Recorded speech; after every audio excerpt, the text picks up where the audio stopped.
alien hand. "Arthur Dent," it said. Arthur nodded helplessly. "Arthur Philip Dent," pursued the alien in a kind of efficient yap. Yes, confirmed Arthur.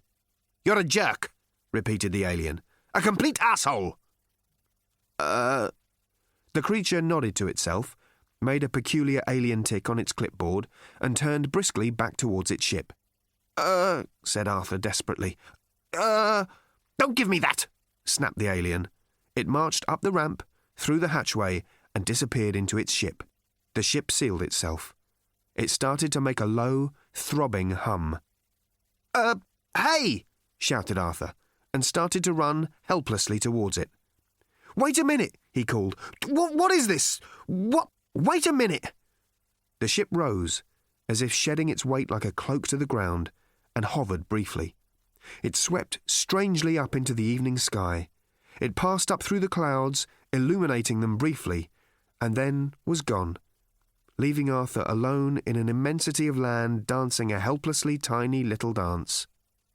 "What?" he screamed. "What? What? Hey, what? Come back here and say that!" He jumped and danced until his legs trembled, and shouted till his lungs rasped. There was no answer from anyone. There was no one to hear him or speak to him. The alien ship was already thundering towards the upper reaches of the atmosphere, on its way out into the appalling void which separates the very few things there are in the universe from each other. Its occupant, the alien with the expensive complexion, leaned back in its single seat. His name was Wowbagger the Infinitely Prolonged. He was a man with a purpose. Not a very good purpose, as he would have been the first to admit, but it was at least a purpose, and it did at least keep him on the move. Wowbagger the Infinitely Prolonged was, indeed is, one of the universe's very small number of immortal beings. Those who are born immortal instinctively know how to cope with it, but Wowbagger was not one of them. Indeed, he had come to hate them, the load of serene bastards. He had had his immortality inadvertently thrust upon him by an unfortunate accident with an irrational particle accelerator, a liquid lunch, and a pair of rubber bands. The precise details of the accident are not important because no one has ever managed to duplicate the exact circumstances under which it happened, and many people have ended up looking very silly, or dead, or both, trying. Wowbagger closed his eyes in a grim and weary expression, put some light jazz on the ship's stereo, and reflected that he could have made it if it hadn't been for Sunday afternoons. He really could have done. To begin with, it was fun. He had a ball, living dangerously, taking risks, cleaning up on high-yield long-term investments, and just generally outliving the hell out of everybody.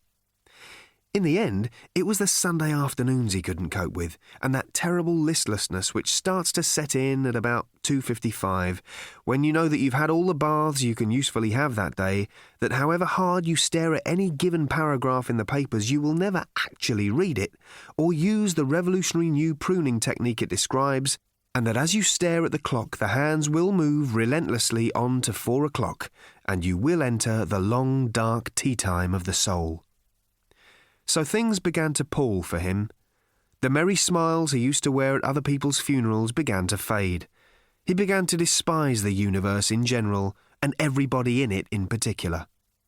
This was the point at which he conceived his purpose, the thing which would drive him on, and which, as far as he could see, would drive him on forever. It was this. He would insult the universe.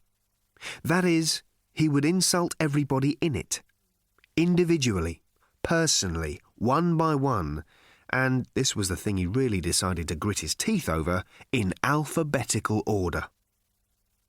When people protested to him, as they sometimes had done, that the plan was not merely misguided, but actually impossible because of the number of people being born and dying all the time, he would merely fix them with a steely look and say, "A man can dream, can't he?" And so he had started out.